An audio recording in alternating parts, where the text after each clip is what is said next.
Տեսանյութերի այս շարքը ներկայացնում է լաբորատոր սարքավորումներ ու նյութեր և դրանց կիրառմամբ լաբորատոր աշխատանքներ թվային գիրագիտություն և համակարգչային գիտություն, ֆիզիկա, քիմիա, աշխարհագրություն, կենսաբանություն առարկաներից։ Աշխատանքն իրականացվել է Համաշխարհային բանկի կրթության բարելավման ծրագրի լրացուցիչ ֆինանսավորում վարկային ծրագրի շրջանակներում, Կրթության, գիտության, մշակույթի և սպորտի նախարարության կրթական ծրագրերի կենտրոնի պատվերով, զանգահրատարակչության և Բարսարդ ընկերության հետ համագործակցությամբ։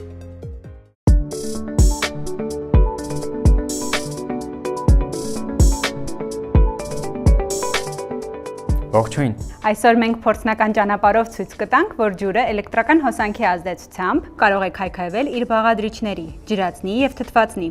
Կուսումնասիրենք առաջացած գազերի հատկությունները և դրանց առաջացման հարաբերակցությունը։ Կուսումնասիրենք նաև էլեկտրոլիզի ընթացքում կատարվող ռեակցիաները և փորձնական եղանակով կհիմնավորենք, որ ջրի մեջ կա 2 անգամ ավել ջրածին, քան թթվածին։ 2H2O-ից 2H2 գումարած O2։ Էլեկտրոլիզը գործընթաց է, որի ժամանակ էլեկտրական հոսանքը քայքայում է լուծույթը։ Ջուրը H2O-ն քայքայվում է էլեկտրոլիզի միջոցով, առաջացնելով ջրածին և թթվածին։ Մաքուր ջուրը թույլ հաղորդիչ է։ Էլեկտրոլիզի համար ջրին սովորաբար խառնում են կերակրի սոդա, նատրիում HCO3 կամ նատրիումի հիդրոքսիդ, նատրիում OH։ Գազերը առաջանում են տարբեր էլեկտրոդներում, ջրածինը կաթոդում, իսկ թթվածինը անոդում։ Ջրածինը առաջանում է 2 անգամ ավելի մեծ ծավալով, քան թթվածինը։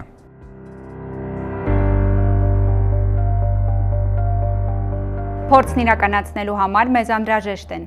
էլեկտրոլիզի սարք 2 երկար խողովակներով, հաստատուն հոսանքի աղբյուր, միացման լարեր կոկորդիլոսներով, թվային կշեռք, չափանոթ, թորած ջուր, կերակրի սոդա, կրակայրիչ և մոմ գազերի հետագա ուսումնասիրության համար։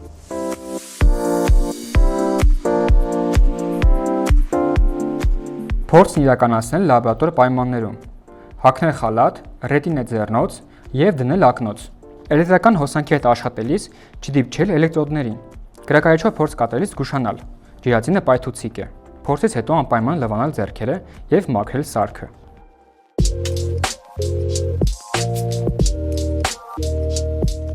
Նախ պատրաստենք կերակրի սոդայի 10%-անոց լուծույթ։ Դրա համար կշռենք 15 գրամ սոդա, լցնենք այն չափանոթի մեջ, ավելացնենք այնքան թորած ջուր, մինչև ստանանք 150 մլ խառնուրդ։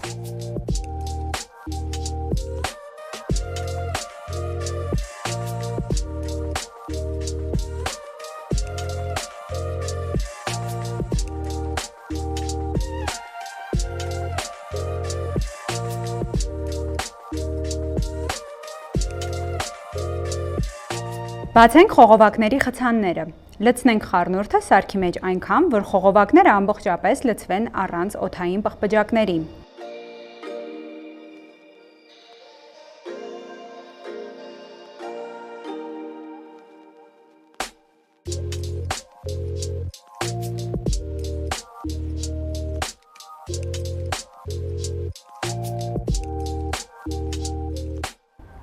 Միացնենք էլեկտրոդները հոսանքի աղբյուրին, ապահովելով ճիշտ բևեռավորում։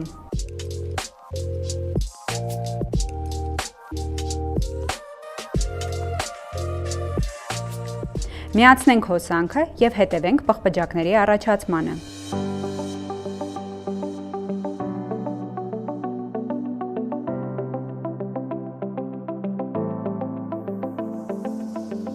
Ահա տեսնում ենք պղպջակների առաջացում 2 էլեկտրոդների շուրջ։ Դա նշանակում է, որ տեղի է ունենում էլեկտրոլիզ։ Գազերի առաջացումը վկայում է, որ տեղի է ունենում ջրի քայքայման ռեակցիա։ 2 խողովակներում էլ գազերը սկսեցին դուրս մղել որոշ քանակի ջուր։ Ահա կաթոդում, ինչպես տեսնում եք, ավելի շատ է ջուր դուրս մղվել խողովակից, քան անոդում, այսինքն կաթոդում ավելի շատ գազ է առաջանում, քան անոդում։ Եթե ուշադիր հետևենք ռեակցիային, կտեսնենք, որ ամեն պահի կաթոդում առաջացած գազը ուղիղ 2 անգամ շատ է անոդում առաջացած գազից։ Այժմ համոզվենք, որ կաթոդում հավաքվածը ջրածին է, իսկ անոդում հավաքվածը թթվածին։ Ինչպես գիտենք, ջրածինը ունի այրվելու հատկություն, իսկ թթվածինը այրումը խթանելու հատկություն։ Կատարենք գազերի հատկությունների ստուգում։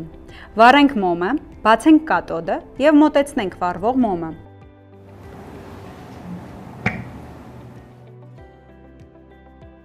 Տեսնում ենք, որ մոմը բոցավառվում է փոքրիկ պայթյունով։ Դա վկայում է, որ գազն այրվում է, այսինքն այն ջրածին է։ Հիմա բացենք անոդի խողովակը և մոտեցնենք վառվող մոմը։ Բոցը ավելի ակտիվացավ։ Դա վկայում է, որ այստեղ թթվածին է։ Թթվածնի դեպքում բոցավառվող մոմը այրվում է ավելի ուժեղ։ Անցնենք դիտարկումներին։ Խողովակներում ձևավորվեցին գազային պղպջակներ։ Կաթոդում, որտեղ հավաքվել էր ջրածինը, գազի քանակը 2 անգամ ավելի էր, քան անոդում, որտեղ հավաքվել էր թթվածինը։ Ջրածինը այրվող գազ է, թթվածինը այրումը խթանող։ Վերլուծելով ստացված արդյունքները, կարող ենք ասել, որ հոսանքը քայքայում է ջուրը, առանձնացնելով H2 և O2 գազերը։ Ջրածինը և թթվածինը առաջացան 2-1 հարաբերակցությամբ, ինչը համապատասխանում է ջրի քիմիական բանաձևին։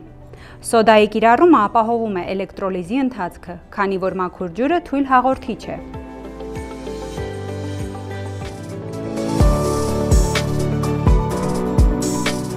Հոսանքան ճանապարհով համոզվեցինք, որ ջուրը կարող է քայքայվել հոսանքի միջոցով, առաջացնելով ջրածին և թթվածին։